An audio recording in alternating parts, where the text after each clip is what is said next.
Serangan roket pejuang Palestina sampai Tel Aviv, Israel dilanda kepanikan.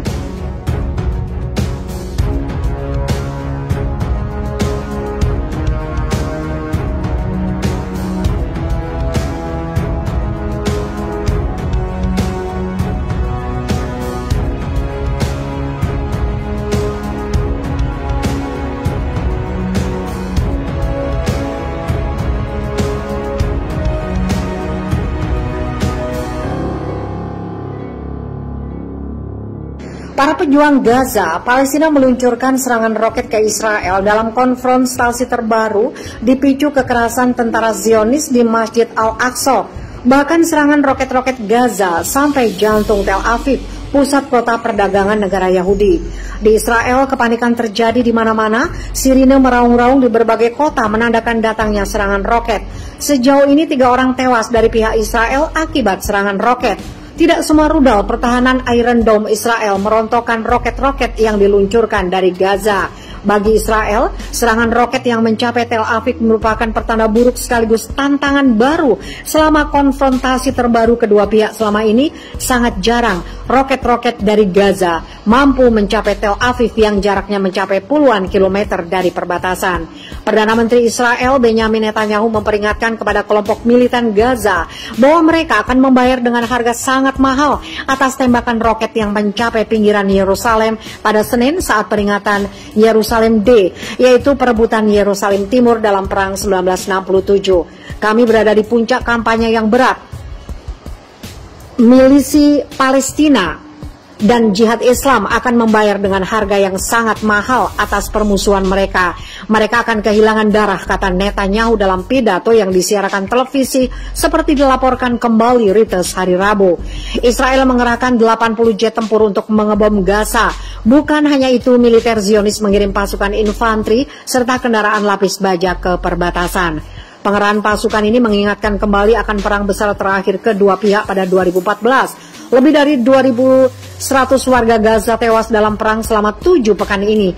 Sementara dari pihak Israel, 73 orang tewas. Perang ini juga menghancurkan ribuan rumah di Gaza. Pemimpin milisi Palestina Ismail Haniyeh mengatakan Israel telah menyalakan api di Yerusalem dan Al-Aqsa dan dampaknya meluas hingga Gaza. Dia menegaskan Israel harus bertanggung jawab dengan segala konsekuensinya. Dia mengatakan Qatar, Mesir, dan PBB telah melakukan kontak agar kedua pihak meredakan ketegangan. Jika mereka ingin meningkatkan eskalasi, kami siap melawan. Jika mereka ingin berhenti, kami juga siap, tuturnya. Amerika Serikat mendesak kedua belah pihak menahan diri meskipun memberikan penegasan bahwa Israel berhak mempertahankan diri. Juru bicara Gedung Putih Jim Psaki mengatakan Israel memiliki hak yang sah untuk mempertahankan diri dari serangan roket. Di sisi lain, dia menekankan Yerusalem harus menjadi tempat tinggal saling berdampingan. Fokus utama Presiden Joe Biden lanjut dia adalah mengupayakan agar ketegangan segera mereda.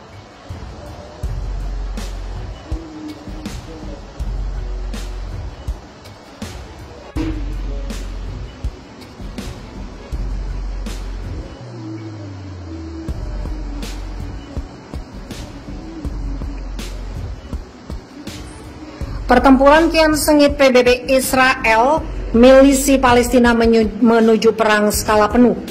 Eskalasi serangan militer Israel terhadap Palestina kian meningkat.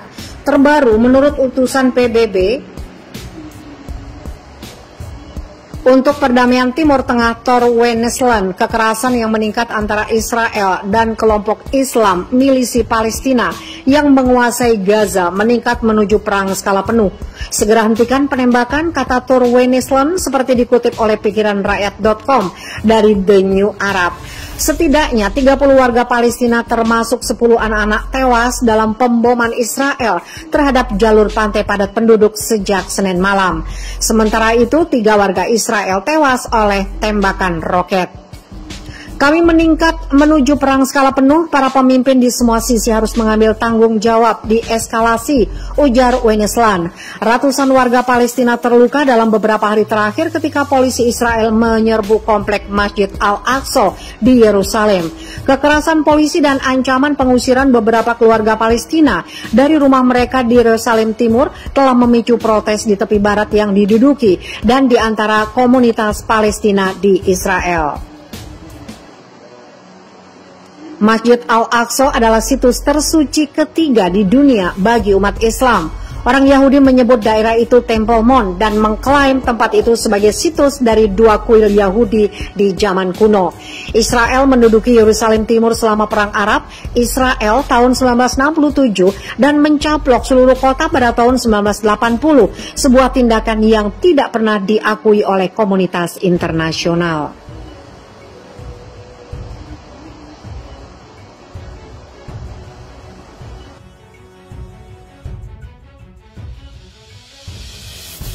Warga Palestina bangkit melawan Israel di Hari Yerusalem.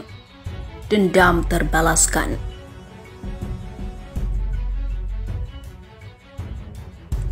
Pengunjuk rasa Palestina melemparkan batu dan polisi Israel membalas dengan beberapa balasan yang tak terduga. Dalam bentrokan di luar Masjid Al-Aqsa di Yerusalem ketika Israel memperingati Hari Yerusalem pada Senin kemarin. Hari Yerusalem menandai peringatan pencaplokan Israel atas beberapa bagian kota dalam Perang Arab Israel pada tahun 1967 termasuk Yerusalem. Masyarakat Bulan Sabit Palestina atau Palang Merah Palestina mengatakan lebih dari 180 warga Palestina terluka dalam insiden itu. Palang Merah Palestina kemudian mengatakan jumlah orang yang terluka telah meningkat menjadi 215, dengan setidaknya dirawat di rumah sakit sebanyak 153. Seorang petugas medis Palestina mengatakan kepada Al Jazeera bahwa seorang jamaah dihabisi begitu saja. Abdullah Idris, seorang Palestina yang terjebak di dalam Masjidil Aqsa, mengatakan kompleks itu seperti medan perang. Para jamaah menderita menghirup gas air mata, katanya sambil terbatuk. Tidak ada yang bisa dilakukan kecuali mendekati jendela masjid untuk menghirup udara segar. Tim medis masih dicegah untuk mengakses yang terluka, ungkapnya. Masjid Al-Aqsa, situs tersuci ketiga umat Islam, telah menjadi titik fokus kekerasan di Yerusalem selama bulan suci Ramadan. Bentrokan tersebut telah menimbulkan kekhawatiran internasional. Ketegangan sangat tinggi ketika Israel memperingati Hari Yerusalem, perayaan tahunan pencaplokan Yerusalem Timur dan Kota Tua bertembok yang merupakan rumah bagi tempat-tempat suci Muslim, Yahudi, dan Kristiani. Dalam upaya meredakan situasi, polisi Israel mengatakan mereka telah melarang kelompok-kelompok Yahudi melakukan kunjungan Hari Yerusalem ke alun-alun suci Masjid Al-Aqsa dan yang dihormati orang Yahudi sebagai situs kuil-kuil Yahudi dalam Alkitab. Polisi juga sedang mempertimbangkan apakah akan mengubah rute pawai Hari Yerusalem di mana ribuan pemuda Yahudi yang mengibarkan bendera Israel berjalan melalui gerbang Damaskus, Kota Tua, dan juga kawasan Muslim.